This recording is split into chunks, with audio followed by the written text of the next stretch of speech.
উপরে, 5টা স্তম্ভের উপরে নির্ধারণ করা। ঠিক তদ্রুপ আল্লাহ হাবিব সাল্লাল্লাহু আলাইহি ওয়াসাল্লাম এই হাদিসের মধ্যে এই ইসলামের 5টা স্তম্ভ, 5টা খুঁটির উপর যে ইসলাম নির্মিত প্রতিষ্ঠিত, আল্লাহ হাবিব সাল্লাল্লাহু আলাইহি ওয়াসাল্লাম এই হাদিসের মধ্যে বলেছেন। আল্লাহ নবী বলেন, দুনিয়ার ইসলাম আলা খামস, যে ইসলাম নির্মিত, ইসলাম প্রতিষ্ঠিত 5টি স্তম্ভের উপর। সেই 5টি স্তম্ভ কি? শাহাদা, আমরা সাক্ষ্য দেব আল্লাহ ইলাহা ইল্লাল্লাহ ওয়া আন্না মুহাম্মাদুর রাসূলুল্লাহ সাল্লাল্লাহু আলাইহি ওয়াসাল্লাম।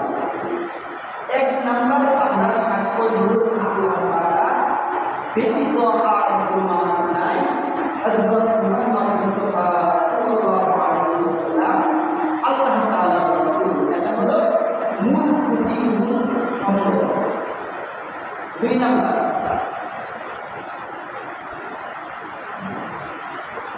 নাম্বার হলো ওয়া আন্না মুহাম্মাদার রাসূলুল্লাহ ওয়া ইকামিস সালাত, এবং নামাজ কায়েম করা। ওয়া ইতাইজ যাকাত, 3 নাম্বার যাকাত প্রদান করা। 4 নাম্বার ওয়াল হজ, হজ সম্পাদন করা। ওয়া সাওমি রমাদান, 5 নাম্বার হলো রমজান মাসে রোজা। এই 5টি খুঁটির উপরে, 5টি স্তম্ভের উপরে ইসলাম প্রতিষ্ঠিত, অর্থাৎ ইসলাম দাঁড়িয়ে আছে। বর্তমান সময়ে, বর্তমান প্রেক্ষাপটে মানুষ উঁচু উঁচু দালান তৈরি করে, সেই উঁচু উঁচু দালানের প্রেক্ষাপটে পর্যায়ক্রমে বিভিন্ন ধরনের, বিভিন্ন বেশি থেকে বেশি খুঁটি দিয়ে থাকে। আগের যুগে এটা তাঁবুর সাথে তাঁবু বাঁধত মানুষ। মরুভূমিতে সফরে গেলে তাঁবু বাঁধত। তাঁবুর সিস্টেমটা ছিল এরকম যে মাঝখানে একটা মূল খুঁটি, মূল স্তম্ভ দিয়ে 4 দিকে 4টা রশি টানানো। তো সেই তাঁবুর সাথে আল্লাহ হাবিব সাল্লাল্লাহু আলাইহি ওয়াসাল্লাম উদাহরণ দিয়েছেন। মূল খুঁটি, মূল স্তম্ভ হচ্ছে কালিমা আশহাদু আল্লা ইলাহা ইল্লাল্লাহ ওয়া আন্না মুহাম্মাদুর রাসূলুল্লাহ। এটা হচ্ছে মাঝখানে মূল খুঁটি, মূল স্তম্ভ, এবং 4 দিকে 4টা রশি, অর্থাৎ 4টা খুঁটি। ওয়া ইকামিস সালাত ওয়া ইতাইজ যাকাত ওয়াল হজ ওয়া সাওমি রমাদান, এই 4টা। তো নবীজি বলেন যে এই 4টা খুঁটির একটা খুঁটি যদি আঘাতপ্রাপ্ত হয়, তাহলে 2 নাম্বার খুঁটিতেও আঘাত আসার সম্ভাবনা আছে। 2 নাম্বার খুঁটি যদি আঘাতপ্রাপ্ত হয়, 2 নাম্বার খুঁটি যদি আঘাতপ্রাপ্ত হয়, 3য় নাম্বার খুঁটিতে আঘাত লাগার সম্ভাবনা আছে। 3 নাম্বার খুঁটি যদি ক্ষতিগ্রস্ত হয়, 4 নাম্বার খুঁটিতে আঘাত আসার সম্ভাবনা আছে। আর এই 4টা খুঁটি যদি উড়ে যায়, তাহলে 5 নাম্বার যে ইসলামের মূল খুঁটি, মূল স্তম্ভ, সেটাও উড়ে যাওয়া, সেটাও বিলুপ্ত হয়ে যাওয়ার সম্ভাবনা আছে। এই জন্য আল্লাহ হাবিব সাল্লাল্লাহু আলাইহি ওয়াসাল্লাম এই তাঁবুর সাথে উদাহরণ দিয়েছেন যে এই হজকে মানুষ বেশি থেকে বেশি একটা মূল্যায়ন করে। যাকাত প্রতি বছরে আল্লাহ তাআলা মানুষের উপরে ফরজ করেছেন। রোজা প্রতি বছরে 1 মাস ফরজ করেছেন। নামাজ ধারাবাহিকভাবে প্রতি 5 ওয়াক্ত ফরজ করেছেন। এগুলো আমরা মোটামুটি আদায় করলেও হজ আল্লাহ তাআলার জীবনে একবার ফরজ করেছেন। যার যত মাল আছে, ধন সম্পদ আছে, কোটি কোটি ডলার, কোটি কোটি মিলিয়ন, ঢাকা শহরে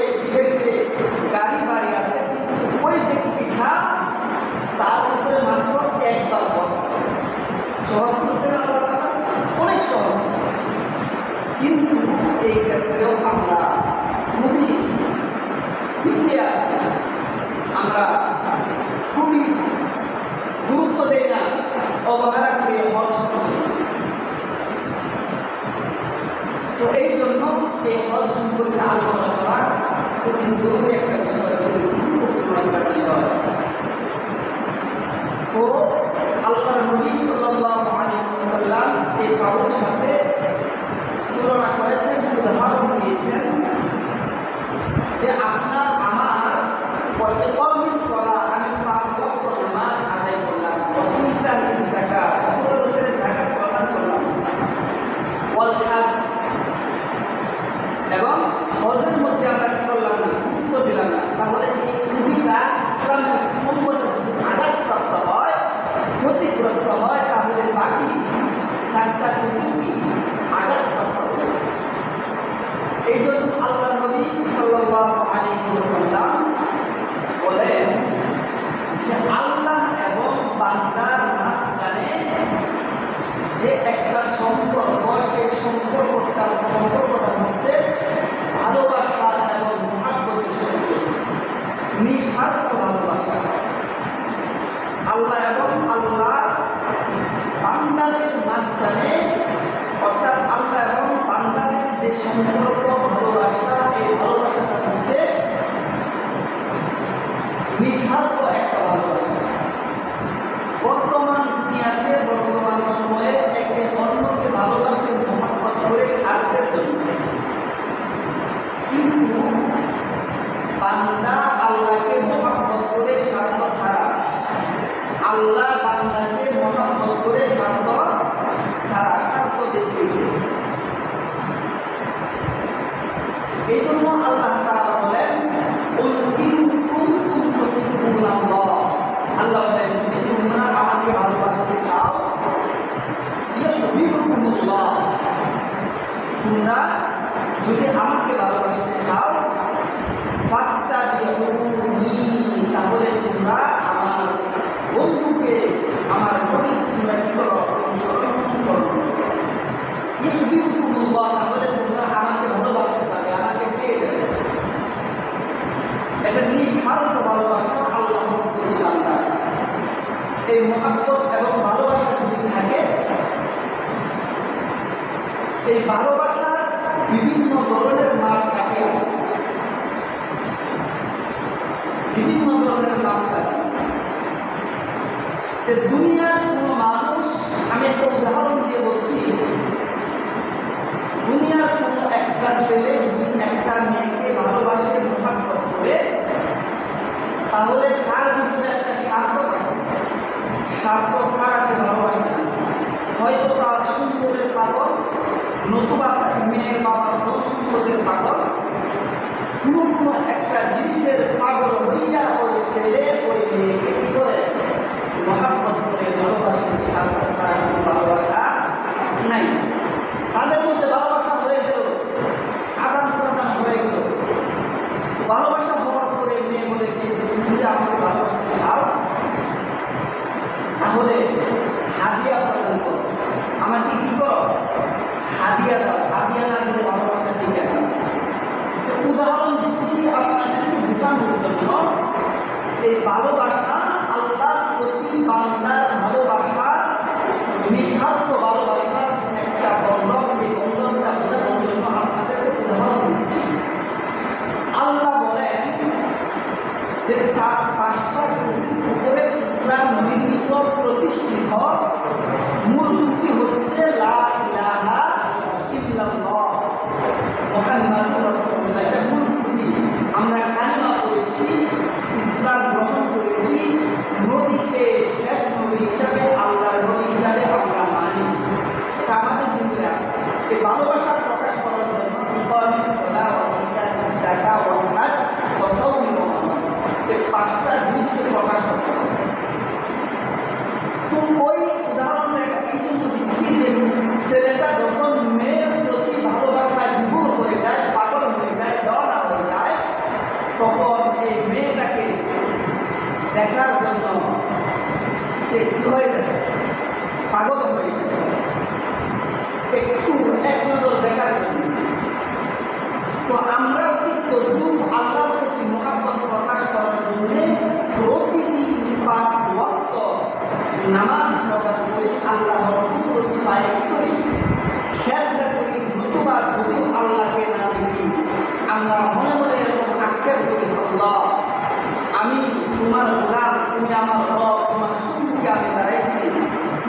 না দেখলেও তোমার কুদরতি পায়ে আমি কি করতেছি?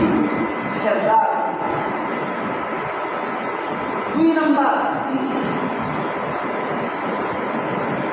যে হাদিয়া প্রদান করা হয়, ভালোবাসার মানুষের জন্য হাদিয়া পাঠায়। হাদিয়াটা কি? যে আল্লাহ তাআলা আপনাকে আমাকে ধন সম্পদ দিয়েছেন, এই ধন সম্পদ থেকে নির্ধারিত কিছু ধন সম্পদ হওয়ার পরে আল্লাহ রাস্তায় কিছু খরচ করা, হাদিয়া প্রদান, দান করা।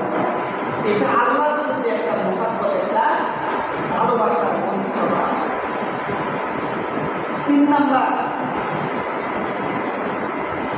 3 নাম্বার হচ্ছে এই হজ। এই হজ এমন একটা আল্লাহর প্রতি ভালোবাসার বহিঃপ্রকাশ, যেটা ইনডাইরেক্ট বহিঃপ্রকাশ। একটা ছেলে যখন তার প্রেমিকাকে মিস কল মারে, মোবাইলের কথা বলে, শান্তি লাগে না, মাঝে মধ্যে দেখা করে তবু মন ভরে না, হাদিয়া পাতায় তবু মন ভরে না, এরপরে পর্যায়ক্রমে শেষ পর্যন্ত সে করে এই মেয়ের বাড়িতে গিয়ে আসে, অংশন করে মেয়েকে বিয়ে করার জন্য কি করে? অংশন করে।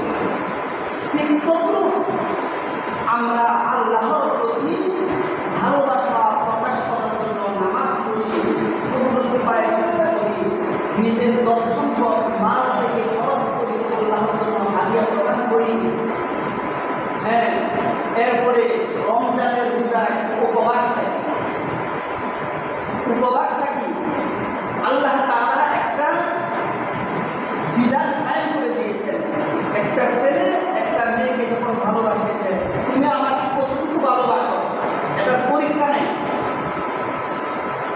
এটার পরীক্ষা নেই। মা ভাত বাড়ছে ছেলের জন্য, যে আব্দুল করিম বাবা আসো, ভাত বাড়ছে খেয়ে যাও, যে আমি খাবো না, মন খারাপ। তার মন খারাপ কেন? তার ওই মাসুকের জন্য তার মন খারাপ, না খেয়ে থাকে, একদিন 2 দিন 3 দিন না খেয়ে থাকে। তো আল্লাহ তাআলা এই 4 নাম্বার বিধান দিয়েছেন, রমজানের রোজা। এটাও আমরা পালন করি, তবু মন ভরে না, কিন্তু আল্লাহ রব্বুল আলামিন 5 নাম্বার বিধান যেটা সেটিং করে দিয়েছেন, ওয়াল হজ। এই হজটা আল্লাহ রব্বুল আলামিনের ক্ষেত্রে, আল্লাহ তাআলার ক্ষেত্রে বহিঃপ্রকাশ।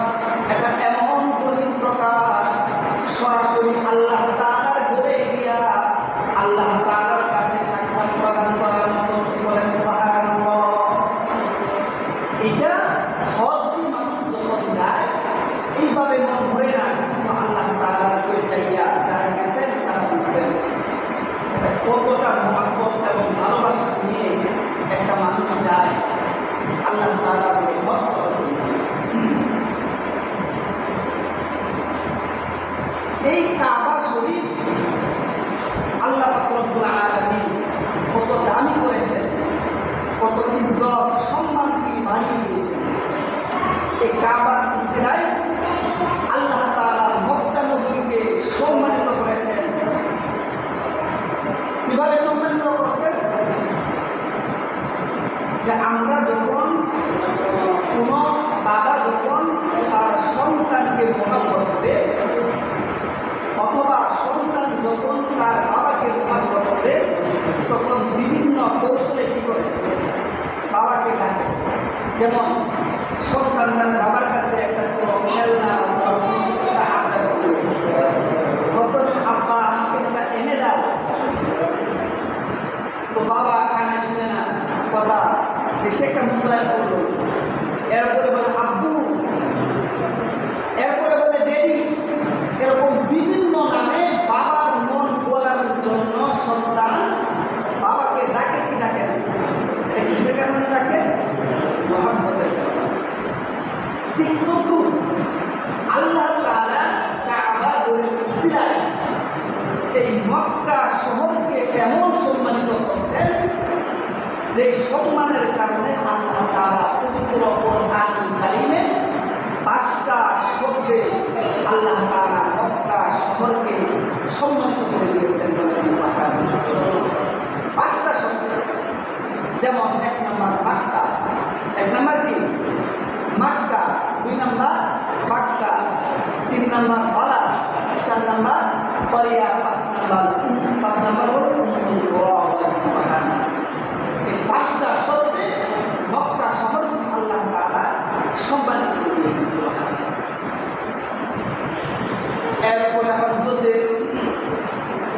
ইব্রাহিম আলাইহিস সালাতু ওয়াস সালাম, শুধু কি তাই, হযরত ইব্রাহিম আলাইহিস সালাতু ওয়াস সালাম তিনি মক্কা শহরের জন্য তিনি দোয়া করলেন।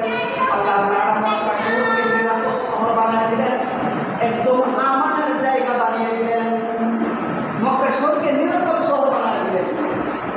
যে মক্কার যে এরিয়াটা আছে, মসজিদে হারামের যে এরিয়াটা আছে, এই এরিয়ার ভিতরে যদি কোনো কাফের মুশরিক যদি ঢুকে যায়, তাকে গ্রেফতার করা, তাকে হত্যা করা, তাকে নিষেধ। কোনো আসামি যদি মসজিদে হারামের এরিয়ার ভিতরে ঢুকে যায়, তাহলে তাকে গ্রেফতার করা বা হত্যা করা কি নিষেধ। তো আমাদের জায়গা মানে ইব্রাহিম আলাইহিস সালাম আল্লাহ তাআলার কাছে দোয়া করলেন, সন্তানের জন্য, স্ত্রীর জন্য দোয়া করলেন। আমরা আজকে আমাদের ঘরে নেক সন্তান হচ্ছে না, ঘরের বিবিরা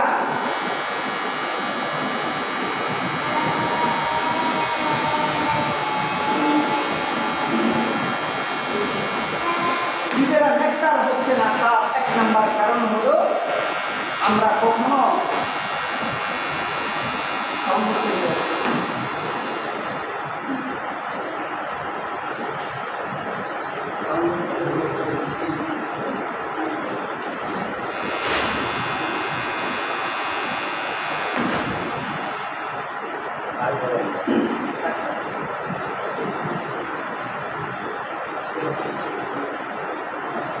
হযরত ইব্রাহিম আলাইহিস সালাম কি করলেন? দোয়া করলেন, রব্বানা ইন্নী আসকানতু মিন যুররিয়াতি। তার স্ত্রী এবং সন্তানের জন্য তিনি দোয়া করলেন, হে আল্লাহ, আমার সন্তান এবং স্ত্রীকে তুমি নেককার বানায় দাও। হযরত ইব্রাহিম আলাইহিস সালাম সেই মরুভূমিতে, আমরা ইতিহাস জানি, আমি শুনতে যাব না, বিশাল মরুভূমিতে যখন হযরত ইসমাঈল আলাইহিস সালাম যুদ্ধ সন্ধানকে রেখে যখন তিনি চললেন, তিনার বিবি তিনাকে পিছনে ডাকলেন, স্বামী হে আপনি কোথায় যাচ্ছেন? তিনি পিছনের দিকে তাকালেন না। এরকম 1 বার 2 বার 3 বার তিনি বারংবার যখন তিনি ডাকলেন, তখন তিনি এরকম মাথা নাড়িয়ে বললেন, স্ত্রী বললেন, আপনি কি আল্লাহর হুকুমে আমাদেরকে রেখে যাচ্ছেন? তখন তিনি তবু ওনাদের দিকে না তাকিয়ে তিনি মাথা নাড়িয়ে বললেন, হ্যাঁ, আমি আল্লাহর হুকুমে কি করছি, তোমাদেরকে এই বিশাল মরুভূমিতে রেখে যাচ্ছি। আজকে আপনার আমি যদি হইতাম, তাহলে আমরা কি করতাম? দোয়া করতাম যে আল্লাহ তুমি তাদেরকে মরুভূমিতে রাখছি, তাদের জন্য তুমি স্পেশাল খাবার পাঠায়, এই দোয়া করতাম। কিন্তু তিনি এই দোয়া করলেন না। তিনি কি দোয়া করলেন?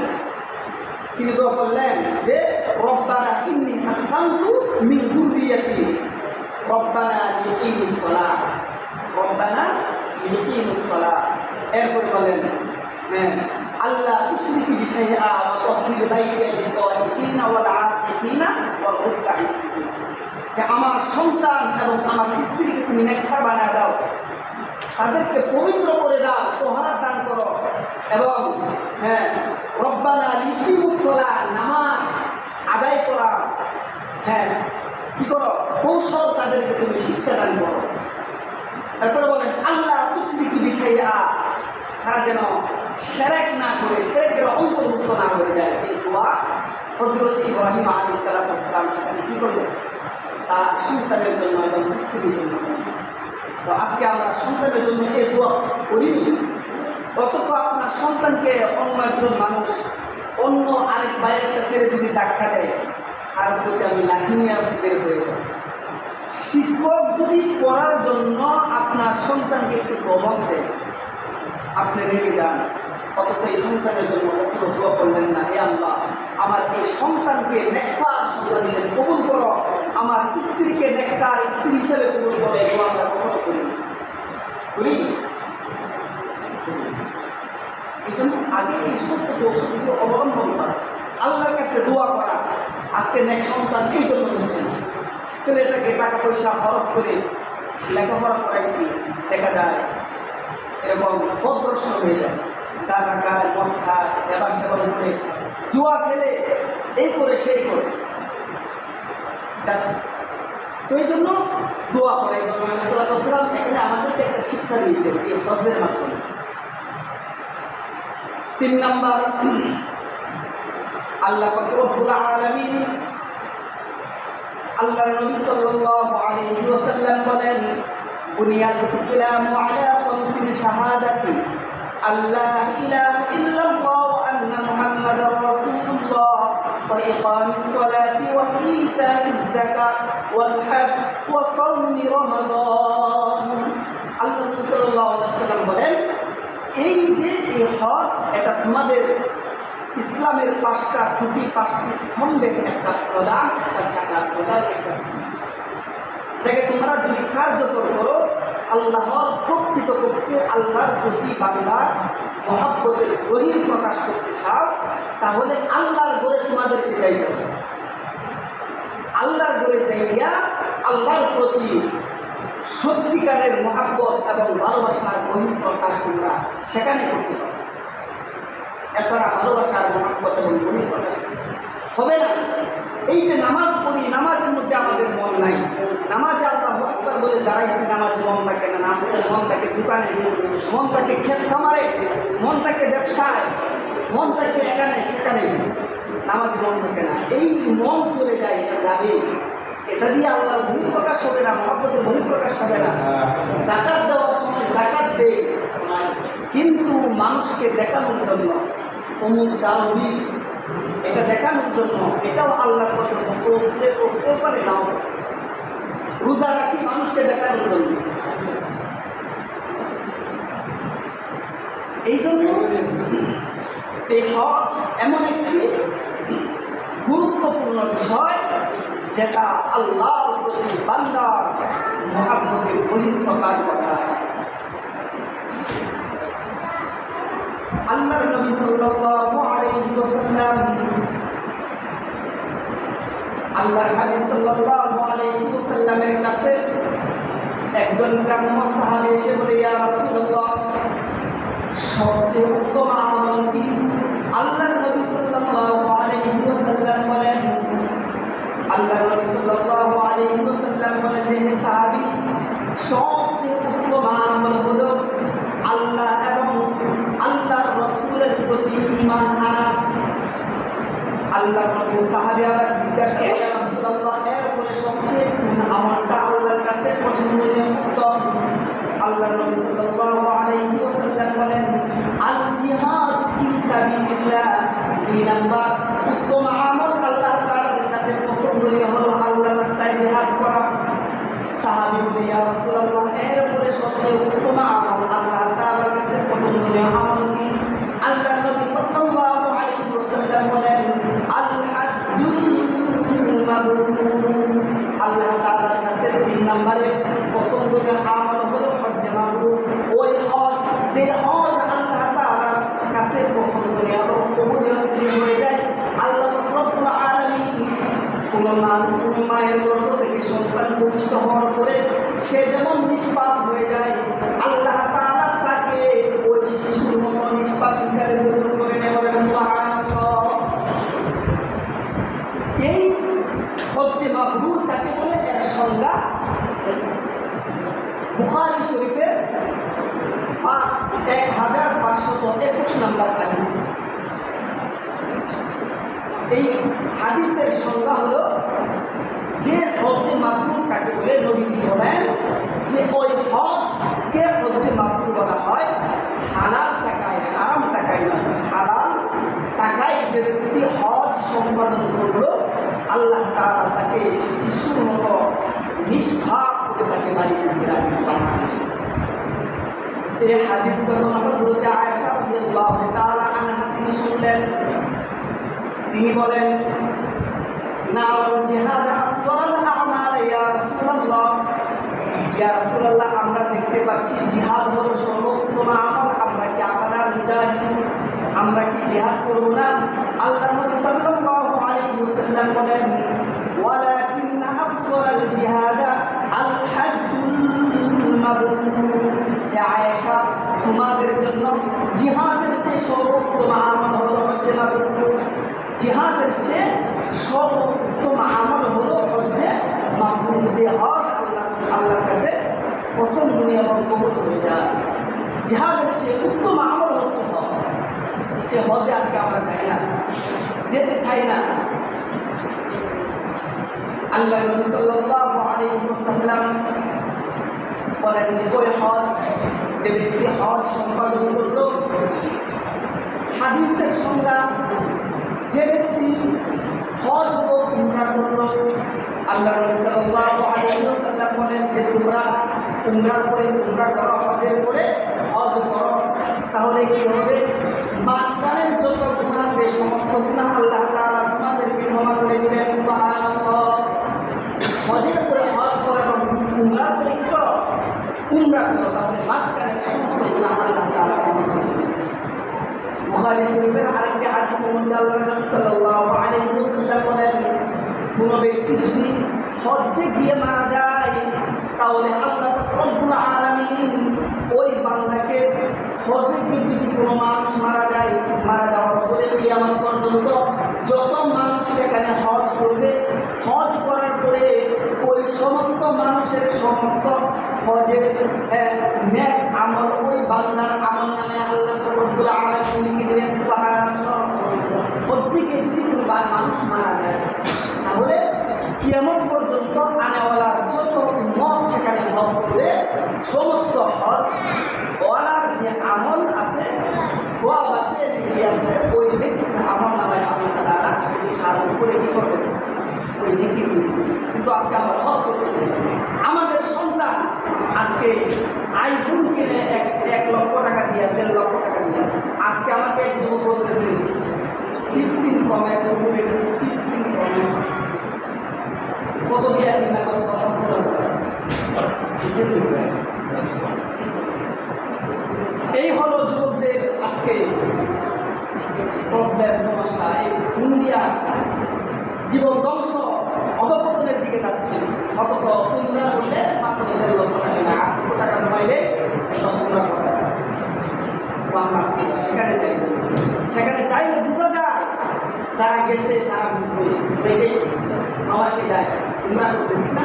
তার সৌদি আরব প্রবাসীদের উমরা করে, সেখানে তারা গেছে, তারা এই জন্য আল্লাহ তাআলা আমাদের সকলকে হজ এবং উমরা